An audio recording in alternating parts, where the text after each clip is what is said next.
how are you? In the name of Jesus Christ, it's your girl, Cranberry Kay, Karabo, coming to you, of course, in our King's festive name. I, however, am not feeling particularly festive. I'm hurting. I'm hurting a lot. I'm always hurting, like, every day. But yeah, that's just the nature of my life. I don't even know how in the world I'm supposed to when I come all glum all the time. I'm supposed to win an audience on YouTube, but anyway, this is not about even marketing, but just giving my testimony underground while I am being persecuted like no man's business. Today is Friday, the 29th of April, 2023, and I'm just like sharing the dates so that you can know when each thing happened in my life. So I used to watch Being Mary Jane. I don't know if you know Being Mary Jane, if you've seen it. It's a secular show. And I wouldn't recommend Christians to watch it because it's quite lascivious in some parts. I personally watched it as a hypocrite, yes, as a hypocrite. But that was only because during the season of persecution, there was a time when I was made to live absolutely alone with nobody around, with nothing to do. I had no internet, I had no television, no DSTV. And by American standards, that would be cable. I did not have any form of entertainment. Now imagine living in a house all by yourself with nobody looking at you, nobody caring, nobody even taking attention to the fact that a person cannot live alone with no one to look at, nothing to do, no entertainment to consume, go nowhere, just in like a small little environment and do absolutely nothing. That level of tactlessness around my life. And I have been moved from pillar to post, basically, in terms of places to stay, because I've been getting treated like I'm this unwanted derelict or miscreant that just won't stop misbehaving. Yes, that's what it is that they treat me like. I'm such a reserved woman. I am so calm, so cool, so just chill. For them to be saying that I'm just this unruly thing is, I don't, like, just, it's beyond me. But anyway, I've been treated like that, and so as a result, I got kicked out of where it is that I was living very many times. Thrown just from pillar to post, and I then found myself one time living all by myself on one particular property with no TV, nothing, just a house where they would drop off groceries once a month, and I was alone the whole time. I had to find a way to survive that. But before living in that particular house, I was then also thrown into another house where I was made to live with a man that I don't know. My dad. Yeah, I literally don't know him. Okay, he wasn't around as a father, so he did not have any care for me as a child. And on top of that, he had squandered his whole life. So he was basically like a homeless man, and I was the one, when I came to Christ, that took him off that obscurity and set him up in an apartment. When I lost my job, I lost the ability to be able to continue to do that. So my sister then took over that bill, my older sister, and then when they kept on kicking me out of home, they once upon a time threw me to go live with him, where it is that we had rented him an apartment. Don't know this man, he doesn't care for me, so of course random men that would come and visit him every so often look at me a particular way, touch me a particular way. I got sexually harassed in this season, not raped, but there was an attempted rape during that time that failed because I stood my ground, my fort, and I threatened this guy who was a Nigerian man who was without papers, that if he dare do anything to me, I'm going to make sure that he gets deported back to his country. And that was enough to make him stop. So during this time, I had some random creeps crawl into my space and almost try to do a funny thing with me. I've been held in places, touched in places I don't quite appreciate being touched, like my waist and my back being brushed, stuff like that, by random men that belongs to my dad, his friends, right? When I was living in this environment. In and of himself, he didn't do anything strange to me, but he certainly allowed his male company to have a field day with me. Anyway, whatever. So during the time when I was living in this environment, in order to protect myself, and also what I believe the Lord gave me as a form of protection, I became like a nanny, like a creche mother. I encircled myself with children, like lots and lots of children in this particular complex where I was staying, and the kids were always in the house, and I promise you, those kids operated like security guards around my life. Because of these children, I got protected from a lot of male harassment against my life. They were there from morning up until the sunset, okay, and that helped. It went a long way. I have a thing about kids, so I didn't mind them. They loved me, I loved them, and I had an army of children that protected me. During this season, perhaps maybe I will get a clip of a video when I was there at that place to show you just what the context looked like with the kids around me perpetually. So herein lies just like 2 seconds of showing you that season. 1 minute.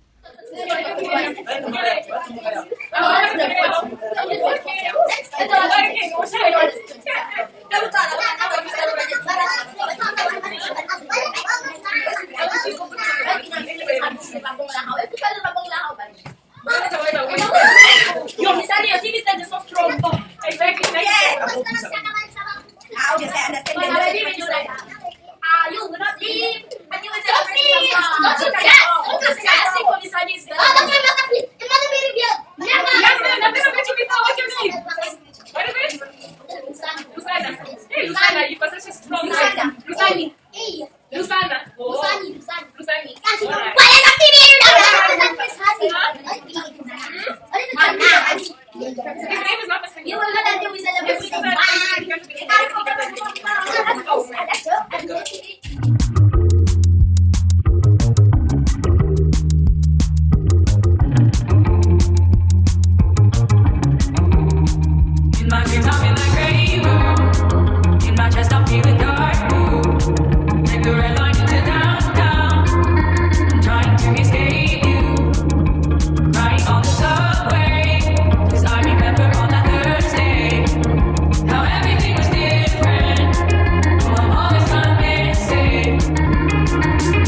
Oh, I'm always waking up too early. Heavy set in my routine. I don't like it when things fall out. I don't like it when they leave me. If I finally understand how it is to be noticed, how it is to be loved, then I can sleep through the morning.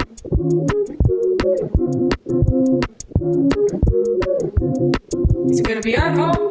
Gotta keep my head down, cause if I ever see too clearly, gotta knock the lights out. It's okay to be alone, cause I'm gonna make it happen. Gonna make it perfect, better than it has been. I'm trying to make it cool, and I'm trying to make it right.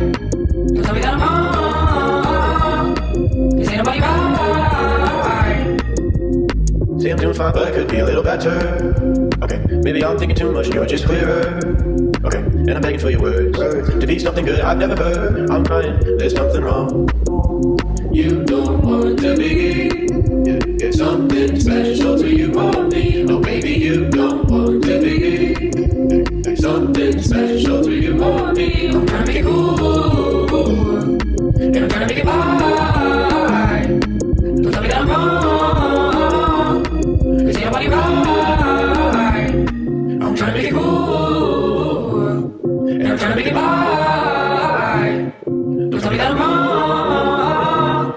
cause ain't nobody right.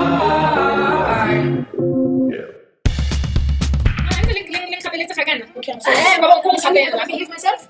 I'm gonna sit down. You see? Move away at a distance. Move away at a distance. All of you. All of you. Distance. No, this is I'm not going to she's hitting me. This is see. You're clever. And move away at a distance. Please. Hello, my name is Newa. You know what? I'm gonna learn how to bake and everything. So, Miss Honey rocks. No, I'm worried that you're gonna shake that thing. It's gonna fall on the floor. And I love Miss Honey. Crazy. I love Miss Honey very much. Yes, my mother. Yeah, single minded sensitive. Come here. This is where we're working. Okay. Right. I'm going to be the person who's giving you all instructions. Now, they will move out the way.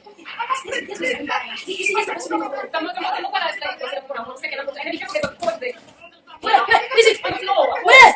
Never mind. That's a court. This thing is the court. And then just I don't know what's a court. yeah. Well, yeah. Yes, Miss Honey, because it's out the set light. All right. And also the door, Miss Honey. What's wrong? Okay, so.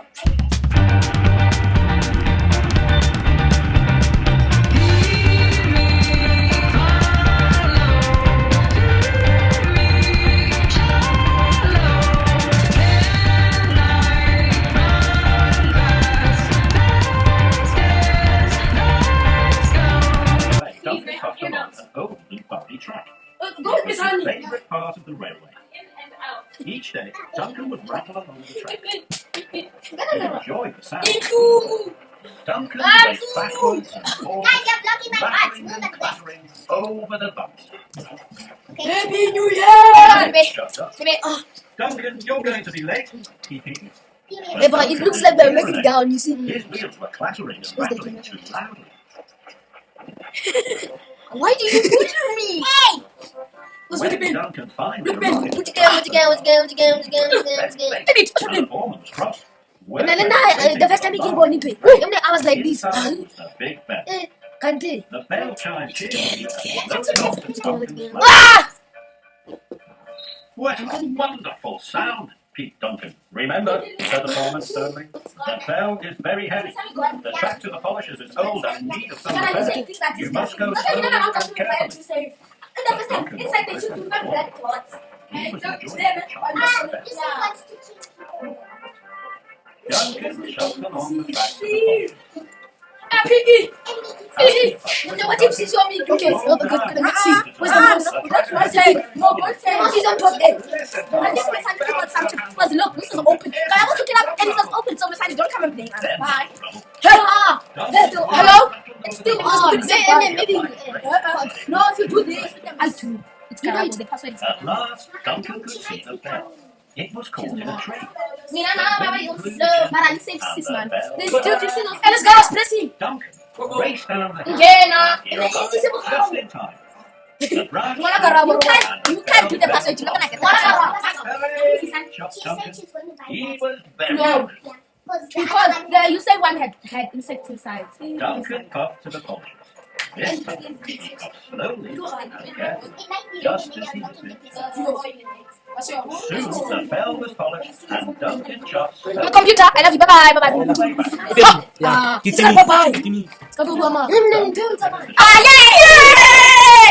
Hello, computer. Miss Honey, bye. Please go away. Leaving the country fair, Duncan Hey. thought that the best sound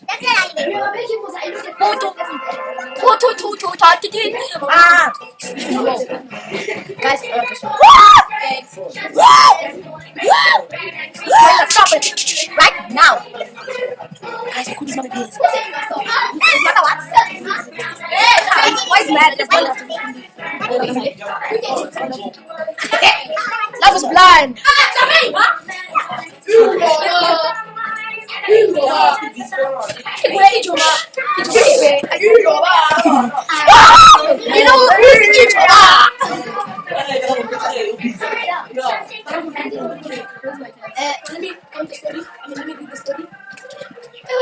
Once upon a time, there was a power. There was power girls. Power girl's name is Tando Rhea. And see, Miss Honey, we have a message from Miss Honey from the computer. Don't laugh. You have to watch the video because they're telling you something. Yeah. Let me guys we're gonna finish last minute. You said that about the photos and computer man. Yeah. They were searching it. Miss Honey, everything.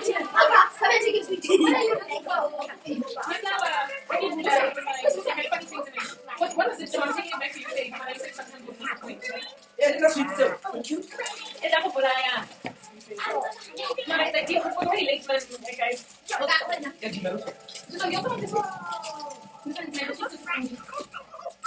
Just got to come one time.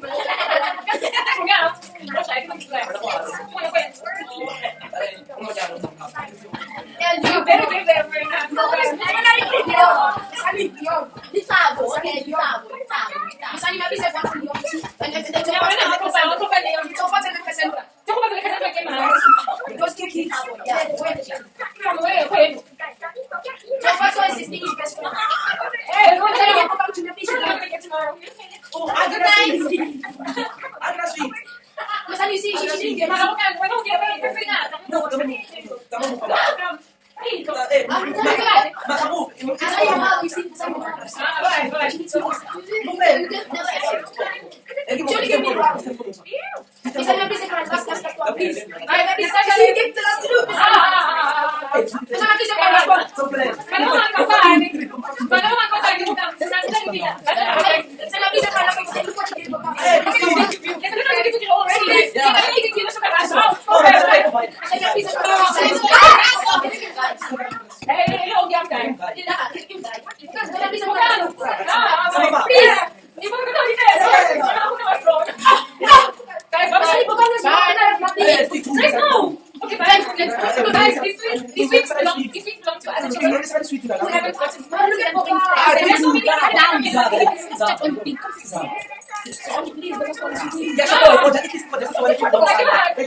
It's only one sweet and you're already way crazy. Sweet as they want it.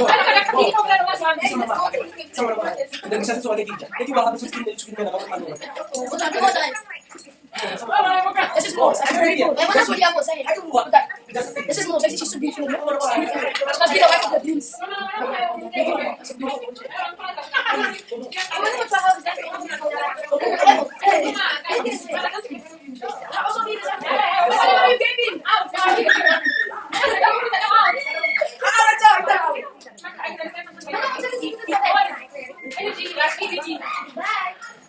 To get rid of me, you need to do one thing. No, you're not gonna get a sweet. What are you doing? I'm gonna throw it. No, out. I'm not doing your thing. Bye, baby. I'm going to No, out. No,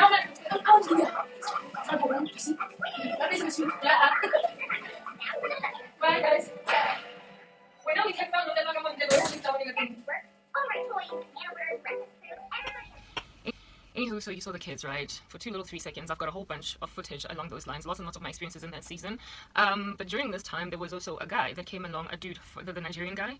He was brought into the environment by my dad because they struggled to set up television or something, and they were just sitting around drinking beer somewhere, and my dad asked them for help. And they came in, and this guy, they kept on staring at me in some kind of funny way. At the time, I was yet to be too traumatized by men, so I was just like, whatever, these people are helping with the television to get it all set up in the space. And this guy then, I remember we one time drove to the local mall there in order to procure some like aerial or something for the TV per his advice. So he came with us, and so I sort of kind of accommodated him as a friendly influence that was helping with the television situation in the house.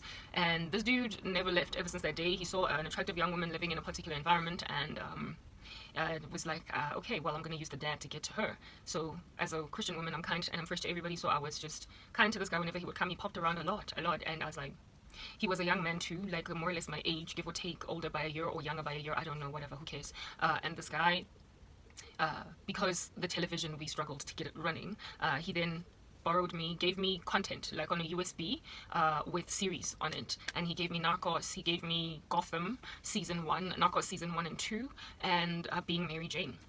Yeah, so he had series, and I had a laptop, I had a Mac, so I could play those things. So with no entertainment that I had, I then of course had to keep myself busy. I had to figure out what in the world to do with my day. It was before I came up with this whole robust schedule where I can do without, you know, certain I can do without a TV now, whereas initially I was like, what am I gonna do? It's like so quiet here.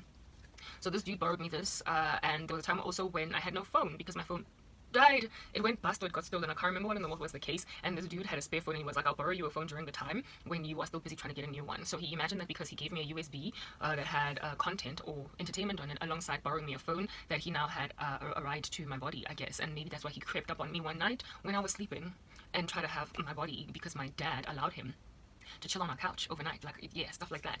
He was having a fight with his baby mama / girlfriend, and he had made close friends with my dad, who is an alcoholic, so they were always all just drinking together. This guy was my age, so he was literally too young to be hanging out with my dad, but nonetheless, he was hanging out with my dad. My father's an alcoholic, so he would just like hang out with anyone that is also a drinker for days. And this dude, one time when him and his girlfriend were fighting, my dad offered him like a couch to sleep on in our apartment, and well, he crept up on me in the middle of the night with my dad being in a drunken stupor, and that's when I threatened the living daylights out of this guy. And I also threatened to scream. I mean, it was a sectional title complex, so there was no way that I would have screamed and nobody heard. Like, it would have been definitely heard. So that was what protected me entirely, right? He did not finish off what he did, but he just thought he could just worm his way into the space. This is what it is that I've been endured through, right? I told my mother many a time. I let her know. I was like, there is this like guy here, and he's like weird. He's strange.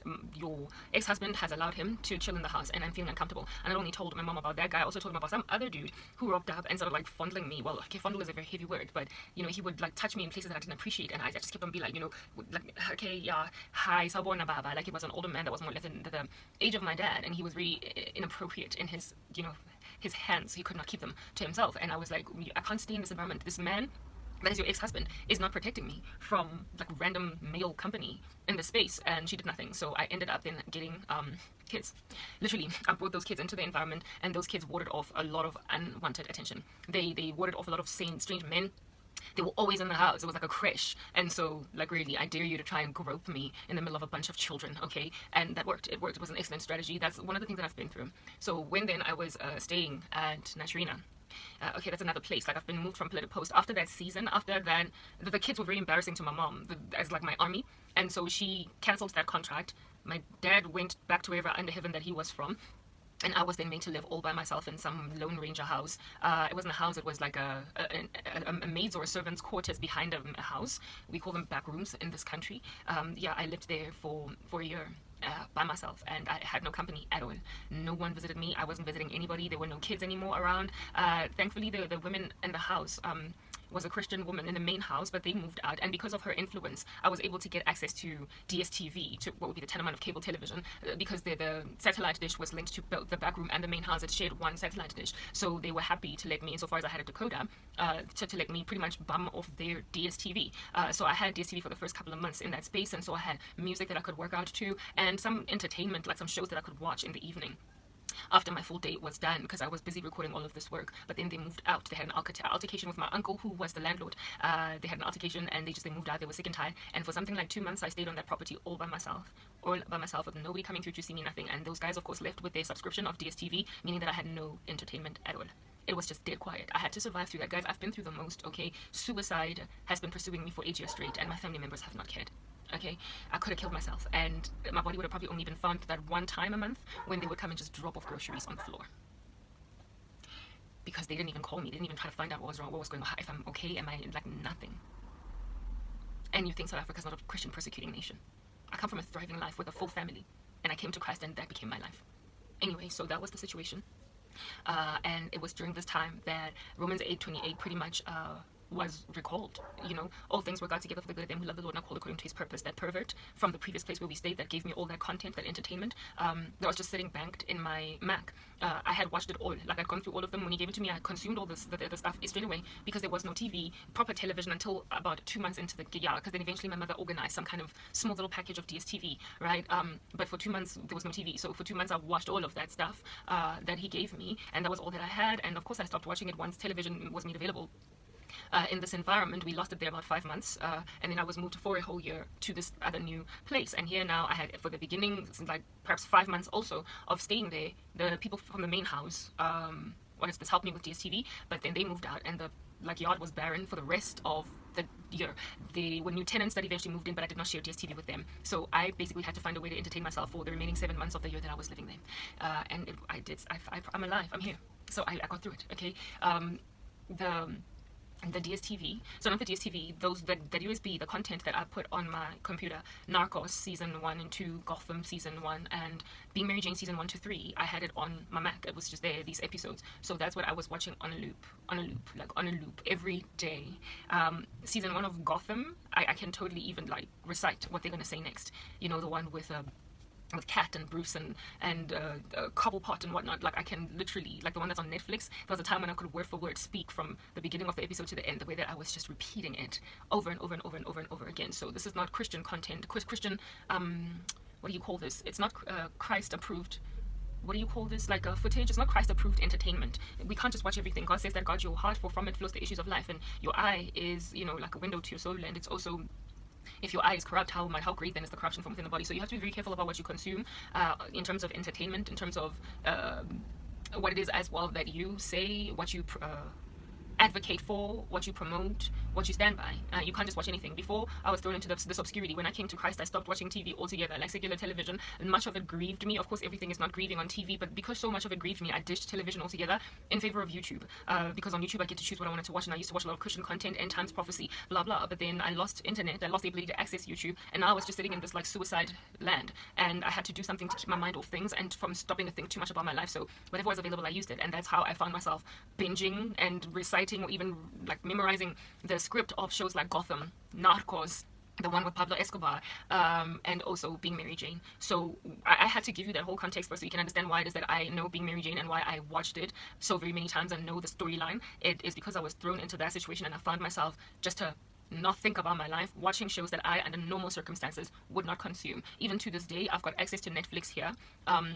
Because my family are subscribed to Netflix. They pay the fee, the premium per month, and there are things that I've watched on Netflix that I'm pretty sure God would not be happy with me watching. But literally, I have been consuming all of this informational content because there's nothing else for me to do. I go nowhere, I do nothing, and I need to distract myself. I do, however, have access to YouTube in this season, so I try to exercise self-control. I try to gouge out my eye. I try to cut off my hand by just watching what's edifying on YouTube only.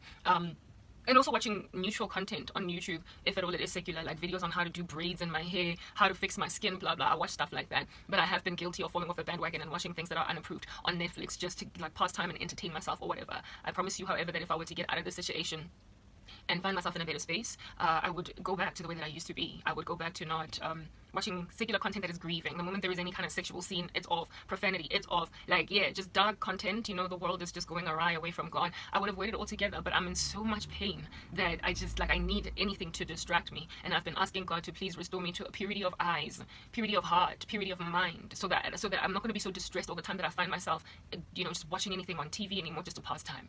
Okay, so that's how I came to watch Being Mary Jane. Another thing that is unorthodox about me is the way that I exercise what I do in order to keep my body fit. I, for the life of me, am grieved by it. Do not mistake me for somebody that is happy to be sensual. I kid you not, the way I dance does grieve me. I have been asking God to get me out of this so I can get gym membership. I personally find working out very boring.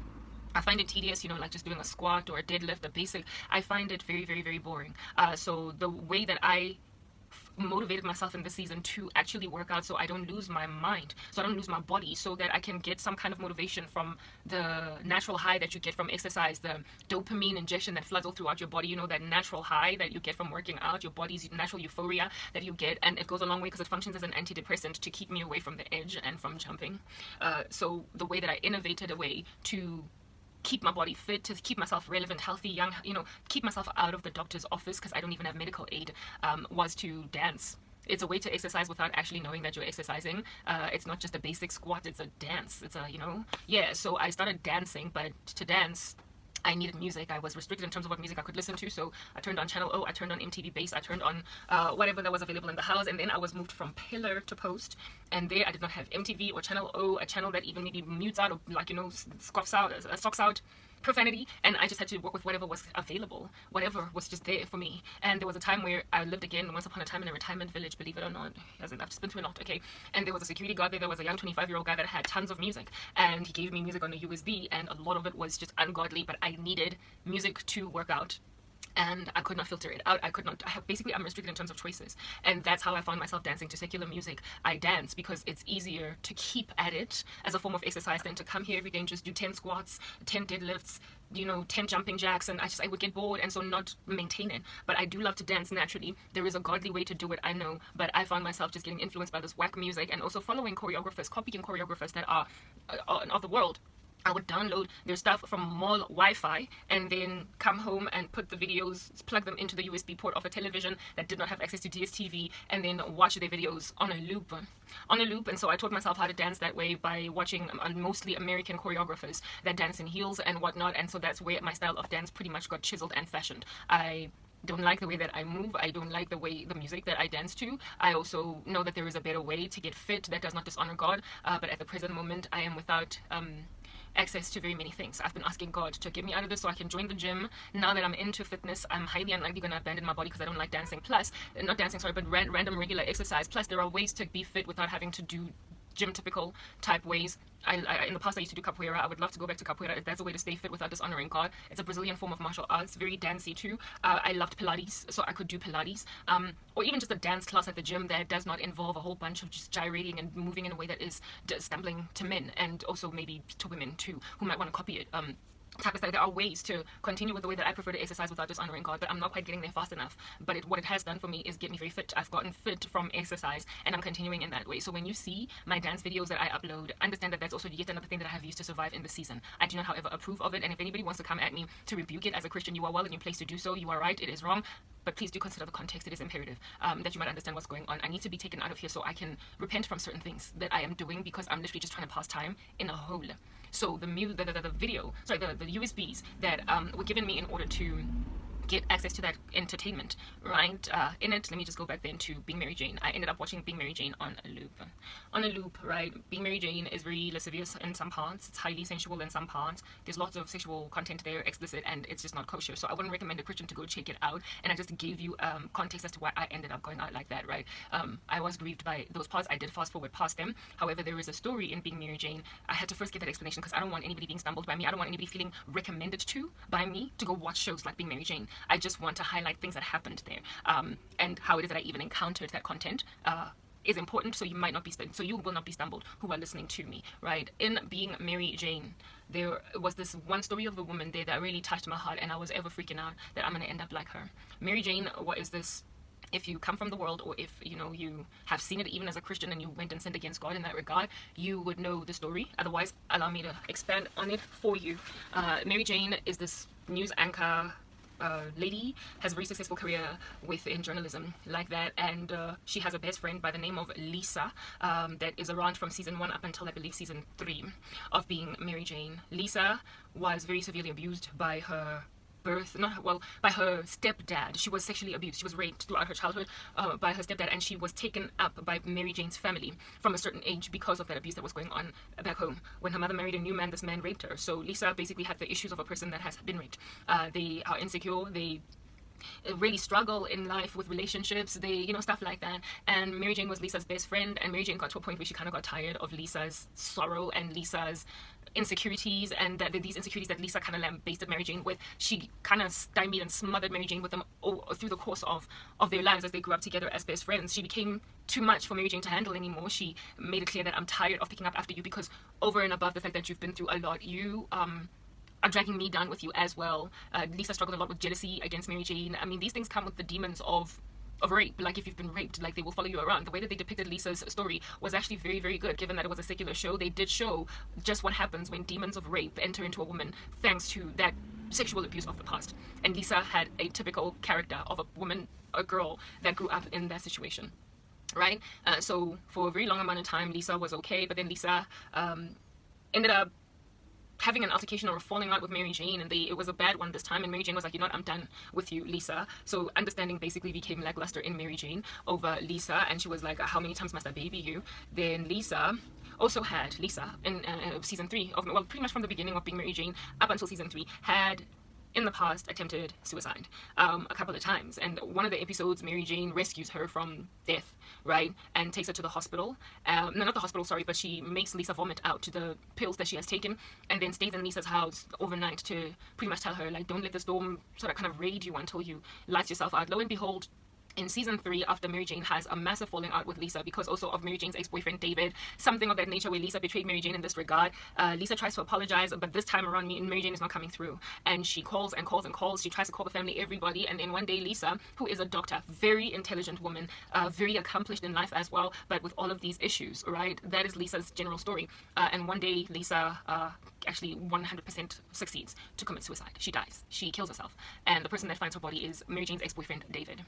And after Lisa passes away, at her funeral, the man who raped her came because he was in denial the entire time. He and the mom, the mother, the biological mother of Lisa, was supportive, stood with a man that raped her daughter and denied that it happened. And they rocked up after years of being separated from Lisa, right? Because Lisa had to leave that environment, and they came to the funeral like nothing happened. Like, they did not actually spark the first domino that led this child or this woman to her demise. and Mary Jane was very upset with the presence of the mom and the dad there.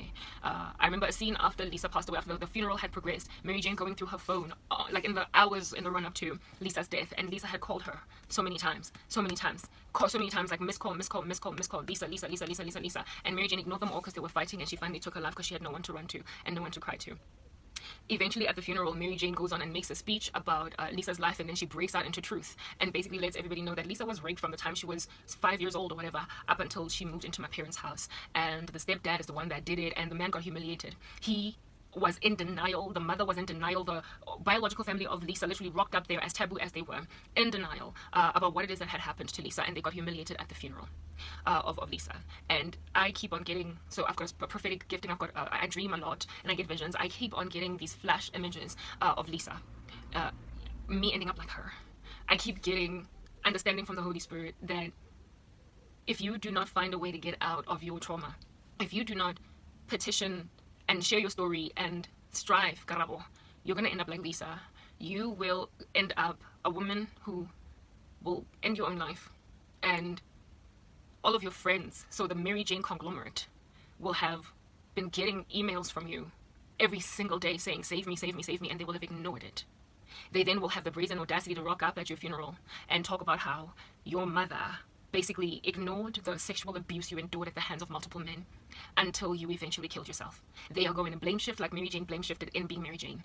And she called out, embarrassing, at the funeral, Lisa's biological mom and the stepdad, and also said the audacity for you to even attend the funeral of this girl that you abandoned, while also neglecting their own contribution to the equation. My friends would blame my mom. They would burst out into truth at my funeral and say, Barbara, you left your daughter to get harassed by that dude at Cosmo City. You made her live in isolation. At some point, she was practically anorexic, the way that she got so skinny from not being given food. You watched all of the witchcraft of these wicked men that had been in her life before just ransack her and throw her apart. She was a thriving woman. She had a beautiful career, and then one day she was just lost in obscurity. And you abused her so much that she ended up coming and crying and calling us every day on Facebook and telling us about how much it is that we have just left her, abandoned, and whatnot. And then one day we got the memo that she killed herself. One day we got the memo that she killed herself. You killed her. They would find a way to make like a ping pong match where it is that they would try to see who it is that they can identify as responsible for leading me to the end of my life, when they all together would have been neglectful of the general problems that I have, when they could have gotten me out of it, when they could have helped me. I will have cried out. I will not have just ended my life because I was fed up, but I will have tried and screamed and said, please help me. The Lord keeps warning me that Lisa, or that story of hers and being Mary Jane it's creeping on me, and I can feel it too. And so when I come here and I write these videos, or I do these videos, and I write what I write on the daily, and I struggle even to sleep, it's only because I don't want to be a statistic. I've been saying that so very much. I don't want to be like Lisa. I don't want to wait. I don't want to have waited on Jesus for 8 years and really prayed to get freed from the abuse that I'm endured under. I am so sexually abused right now. Like, you don't understand. Like, the reason why I am left like this is because my countrymen are expecting me to go and sleep with a man to get my life back together again. It's a form of sexual abuse. Like, I'm being accosted and I'm being ignored until I capitulate. And I would never do that. It's so disgusting to even think about it. I would much rather die. That's basically where I find myself right now. And everybody has seen me cry and complain, and I've said I don't want to be a rape victim. And they're like, we don't care. It doesn't count as rape if you consent. Nobody is forcing themselves into you. Just give your body over to a man. And I'm like, but that is rape, because I would not have wanted to do that. And these women are just standing back and watching me die. My chastity in Christ has been so abused. And I'm being watched die while aware that once I have passed away, they would blame shift as to who was responsible for leading me to suicide. They will have left me suffocate for 8 years. 8 whole years. Until eventually I did an abominable thing. I fear the Lord so much that I'd much rather live in this obscurity than take my life, because I don't know what's going to happen when I face him. He was tested in the wilderness by Satan, who told him, jump off this building, this cliff, and trust the angels of God to catch you. And Christ's response was, thou shalt not test the Lord your God. So basically Satan told Jesus, commit suicide and trust that you will go to heaven. And he said, no, I'm not going to test God. So if I fail that test, if I jump off a cliff and trust that I'm going to enter into heaven, God forbid, who knows, I might find myself weeping and gnashing my teeth for eternity because I dared test God, because I didn't wait on him, because I did not trust that this is going to be worked out for my good. The content that attempted rapist gave me at Naturina, not Naturina, at Cosmo City, functioned to keep me alive and sober to watch these shows during a time when I had no entertainment. Everything that I've ever gone through that's wicked, that's horrible, has somehow worked out for me. Meeting that guy was the bane of my existence, but it helped me later on because I had his little attempt to try and worm his way into my life by giving me things. Later on kept me entertained during a time when I was just left barren in one yard for a year.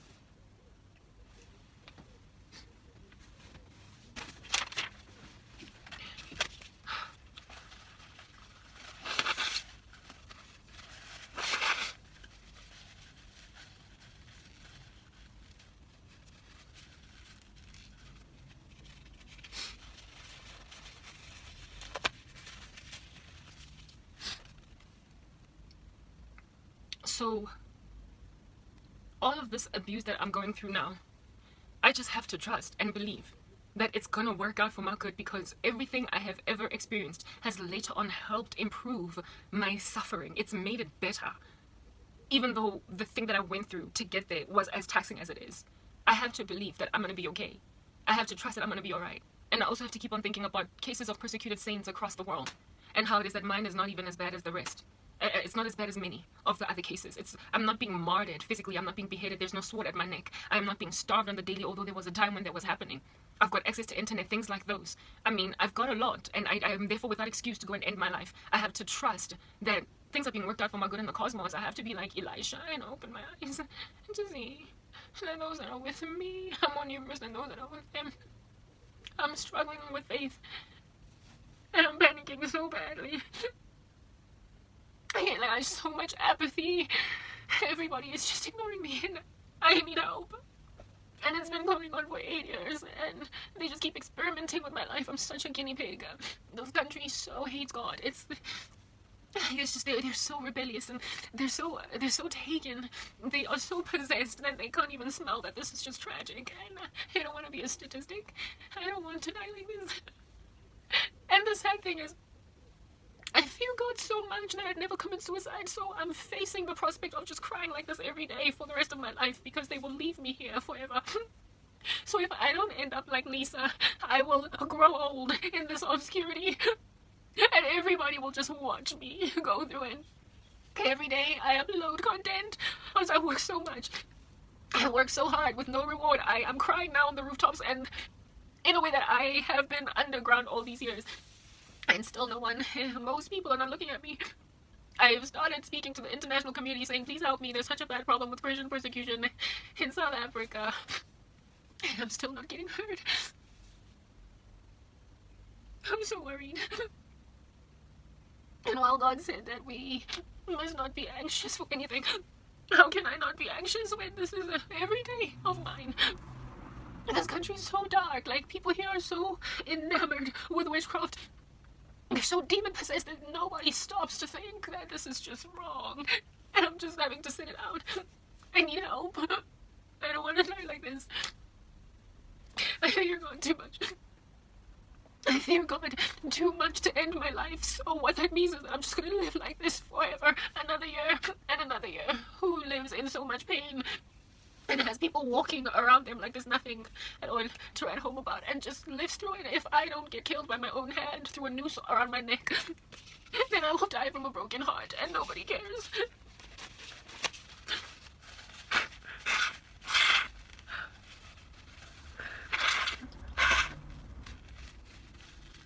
And the sad thing about my life as well is that I am aware that this is all the work of witchcraft, but people just, they want to deny it so badly. Like, because witchcraft is unseen, they want to just write me off as crazy, except is there anything of me that likes sobriety? Just because I'm crying does not mean I'm psychopathic or whatever. I'm emotional. I'm a living being made in the image of God, and so therefore I have emotions, and so I cry when I'm in pain. I have not displayed anything that is improper. I have not displayed anything that is lacking in sobriety or cognitive, like, acuity. Like, I am obviously of a sound mind. And yet they want to write me off as crazy because I have said, how dare you bewitch my life to a point where I am going nowhere. People in Africa just disappear. Y'all need to understand. If you have read the scriptures in the Old Testament of people who used to do bizarre things, like the people of Moab, who would sacrifice their children to their god Chemosh in the fire. They would literally throw their children into an incinerator and cremate them while they're alive. Such barbaric acts people used to do. These are not things just in the Bible, but there are historical records that have proof to this end that there are these kinds of satanic, barbaric rituals being committed in a country where it is not outlawed by the country's government because it is part of their rituals. In Rome, gladiators used to fight each other. Literally, European culture, they used to fight each other to the death, where it is that two people, slaves, would be put in an arena in order to kill each other, and the person that stands is the one that everybody celebrates. If you've seen the movie Gladiator, you will know what used to happen in Rome back in the day. The human race has, throughout its history, done these like horrific things that now today are just unimaginable. You can't even think how it is that they allowed that to happen, where you go to a match to watch people fight to the death. It's exactly like the Hunger Games and the Cabin in the Woods and the Squid Game, like stuff like that. It's exactly like that, where people have been so taken by demons that they can watch human beings murder one another for sport. My country is under that kind of a blasphemous curse. They're under that kind of a bad curse, where collectively as a nation, they're like Moab in the Bible. They are throwing their children into the fire, burning them while they're still alive. And nobody is wincing. Nobody is stopping. Nobody is saying, but this is barbaric. It's like an entire coliseum being filled to the brim with spectators who are congratulating and are happy to watch blood being shed. If you've seen the movie Gladiator, the one with Russell Crowe, how it is that when people's heads get chopped off, the audience is like, yeah, and they're clapping their hands. It's barbaric.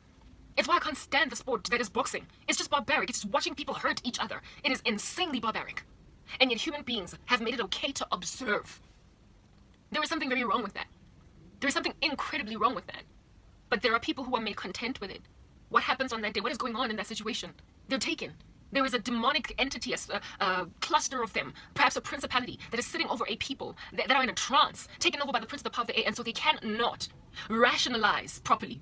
They can't reason, they can't logic, they can't reach inferences that are sound and sober and healthy for a thriving society. They watch boxing matches and they watch gladiators fight each other unto the death in the Colosseum. It's like the stuff happening in the movie The Purge, where it is that crime is legal for one day, for one night in a year. Where literally an entire government legalizes something so offensive and so ludicrous and barbaric as that. My country is under something hard and deeply nefarious, and they are unmoving, unyielding. Friends I used to love with, I grew up with them, I shared sandwiches with them, I broke bread. Do you understand? I cried with them at funerals of other people. And today, they're watching me as a slave in the Colosseum, fighting another gladiator, and wondering which one is going to die. Who's going to get beheaded? Who's going to have their heart ripped out by the bare hands of another? Barbarianism. And yet, I'm sitting here explaining it with this level of sobriety to a people, and I'm still being disregarded and ignored. I am crying buckets of tears. And people are just gliding by all of that sorrow. There is no empathy, no concern. In the last days, people will indeed be that way. Lovers of money, lovers of self, boastful, proud, blasphemous, disobedient to parents, having a form of godliness, denying the power thereof, unthankful, unholy, ungiving. They're going to always learn, never come to a knowledge of truth. All of that, go read 2 Timothy 3. And it is also written in Matthew 24 that because of an increase in lawlessness, the love of many is going to grow cold. We're living in a time and an era where people cannot find their consciences anymore. They cannot find it in themselves to sorrow, sob, mourn over the dropping dead of a person. Dead, in my culture, we like to say lifule bohale. What that means is that death is harsh. The Bible says that death has a sting. It ought to make people very uneasy. And yet the sting of death has been taken out of the heart of man who loves sorcery. Their consciences have been seared, and so they can anticipate death coming and even try to propagate its agenda and not feel its harshness. They have allowed themselves to be that calloused. That calloused. It's just easy to go through it. There's no more harshness of death anymore. We just wait for people to die now. We're there. I guess we've arrived. I am beseeching you with every bone in my body to please help me survive a nation that is like Moab in the Bible, sacrificing their own children in the fire, while an entire government does not go on and send military forces in order to arrest those that are running such a horrendous cult. My nation is under a spell, it's under a curse, and I need help to get out so I can live past being a Moabite baby that is about to be thrown into an incinerator by some irresponsible parents in a trance that don't see that their child is being sacrificed to foreign gods, to idols. I serve the Lord Jesus Christ. Do not let me die like a pagan. Do not let me die like an unholy man or an unholy woman. Do not let me end my life like the rest of these people that have no hope, that have no promise of his appearing, that have no Christ to look at. Please, help me get out of this, wrench me out, hurl me out, throw a rope into my hole that I can be pulled out, because my country are waiting to see the maggots crawling over my body, eating the flesh of a corpse. When I am still alive and breathing, crying for help, they're waiting for flies to come and lay eggs on me and hatch maggots because I've finally died. That is South Africa. Help me, please. I don't want to be like Lisa. And I also don't want to age in obscurity while being watched suffocate by family members of mine that are letting such a beautiful young woman go. I've spoken for much too long now. Please help me rise, okay? My banking details are in the description box below. My subscribe button is here somewhere on the screen since I'm finishing talking. Help me grow my channel so I can monetize, so I can get out of my web. I'm signing out on Christ's name, Cranberry Kay.